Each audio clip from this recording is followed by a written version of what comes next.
Victoire éclatante du Maroc à l'ONU, défaite humiliante de l'Algérie.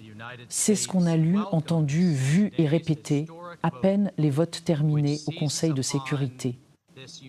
Mais derrière les gros titres et les communiqués triomphants, la réalité diplomatique, la vraie, est tout autre. Tandis que le roi du Maroc s'adresse immédiatement au président algérien pour lui tendre la main, dans les coulisses du Conseil de sécurité, un geste contradictoire se joue en parallèle. Une vidéo montre le représentant marocain, juste avant une séance photo. Il recouvre soigneusement le drapeau algérien avec le drapeau américain, comme pour effacer symboliquement la présence algérienne. Un geste minuscule, presque anodin, qu'on pourrait ignorer. Mais il est lourd de sens. La diplomatie du spectacle, où l'image prime sur la réalité juridique. Et c'est exactement ce que l'ONU a vécu hier. Le Maroc célébrait une victoire médiatique, tandis que sur le fond, le Sahara occidental restait un territoire non autonome, toujours sous supervision internationale. Vidéo de CNM+, on ne va pas s'attarder trop longtemps sur la énième main tendue du roi du Maroc, ni sur le geste presque enfantin de son représentant qui cache le drapeau algérien derrière le drapeau américain.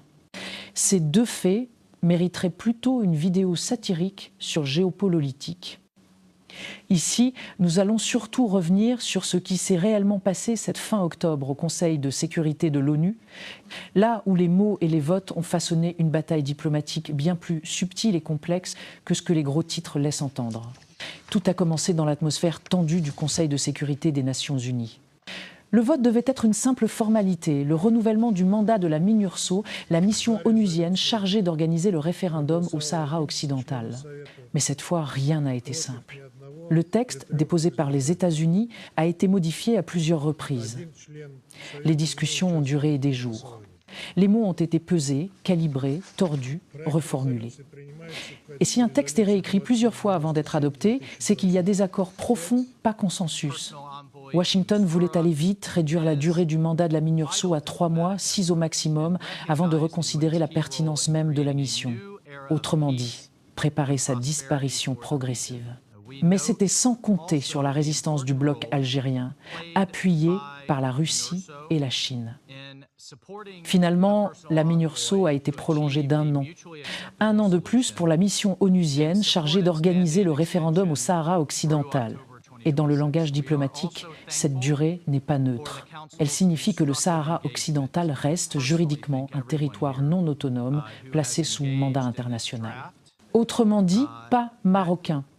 Sur le plan du droit, rien n'a changé. Mais sur le plan du discours, tout a été soigneusement mis en scène. Le texte adopté prend note du plan marocain d'autonomie, le qualifie de crédible et réaliste, mais ne le reconnaît pas. C'est une nuance énorme, que la propagande a effacé d'un coup de titre.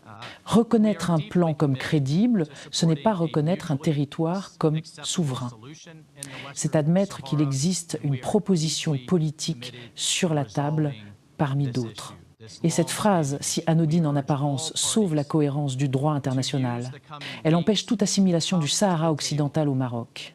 Mais dans la communication, cette distinction disparaît. Car Rabat sait que l'opinion internationale ne lit pas les résolutions. Elle lit les gros titres. Et les gros titres, cette fois, parlent de victoire. Le Maroc n'a pas gagné la guerre du droit, mais celle de la perception. Dès la sortie du vote, sa diplomatie a orchestré une offensive médiatique millimétrée. Communiqués, déclarations, relais de presse, réseaux sociaux, tout le narratif était prêt avant même que la séance ne soit close. Les chancelleries occidentales ont repris les mots « réalisme »,« autonomie »,« solution durable ». Et en quelques heures, l'image d'un triomphe marocain s'est imposée. Une image soigneusement construite pour masquer la réalité, que le Sahara occidental demeure un dossier de décolonisation et que la MINURSO, prolongée pour 1 an, en est le garant juridique. De son côté, l'Algérie n'a pas cherché à crier victoire. Elle a choisi le silence diplomatique, préférant la prudence à la propagande. Mais dans ce silence se cache un message. La légalité internationale a tenu. Et tant qu'elle tient, le Maroc ne peut pas revendiquer ce qu'il n'a pas obtenu. Car c'est là que réside la différence fondamentale entre les deux stratégies.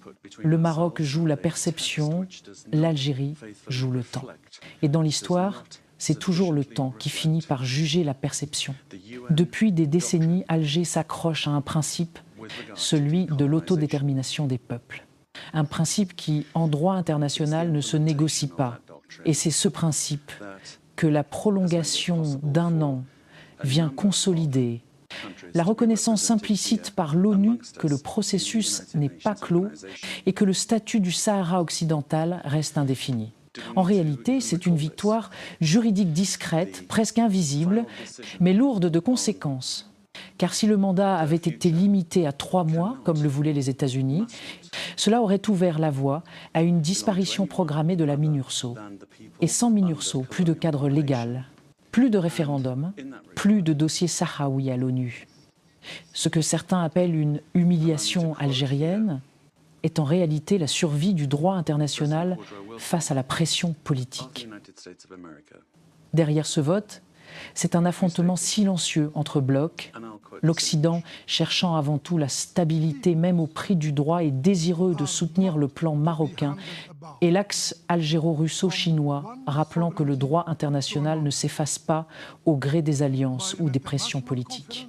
Washington voulait solder le dossier et réduire la MINURSO à quelques mois, voire préparer sa disparition. Moscou, pour sa part, s'est abstenue, marquant sa distance. Elle ne voulait pas valider la souveraineté marocaine, mais ne cherchait pas à bloquer le processus non plus. L'Algérie, elle, n'a pas participé au vote, signe clair de sa désapprobation et de son refus de cautionner ce qu'elle considère comme une manipulation politique. Et Pékin, fidèle à sa ligne, a soutenu le maintien complet du mandat, insistant sur le respect du cadre onusien et du droit international. 3 visions, 3 mondes, 3 lectures du droit. Mais au final, la résolution votée ne dit pas que le Sahara est marocain. Elle dit qu'il faut encore en parler. Et tant qu'on en parle à l'ONU, le dossier reste international et non national. Alors pourquoi cette avalanche de titres triomphants? Parce qu'aujourd'hui, la victoire n'est plus dans les faits, mais dans la narration. Et le Maroc a très bien compris que la diplomatie du XXIe siècle est une guerre d'images. Le 31 octobre 2025, le Maroc n'a pas gagné le Sahara occidental. Il a gagné la une des journaux. Et l'Algérie, sans bruit, a protégé le dernier rempart du droit international dans cette région, la MINURSO. La guerre ne se joue plus sur le terrain. Elle se joue dans les récits, dans les perceptions, dans la vitesse de l'information. Mais l'histoire, elle, avance plus lentement. Et quand la poussière retombera, il restera ce fait simple. Aucune résolution de l'ONU n'a jamais reconnu la souveraineté du Maroc sur le Sahara occidental. Aucune. Pas hier. Pas aujourd'hui. Pas même dans cette soi-disant victoire.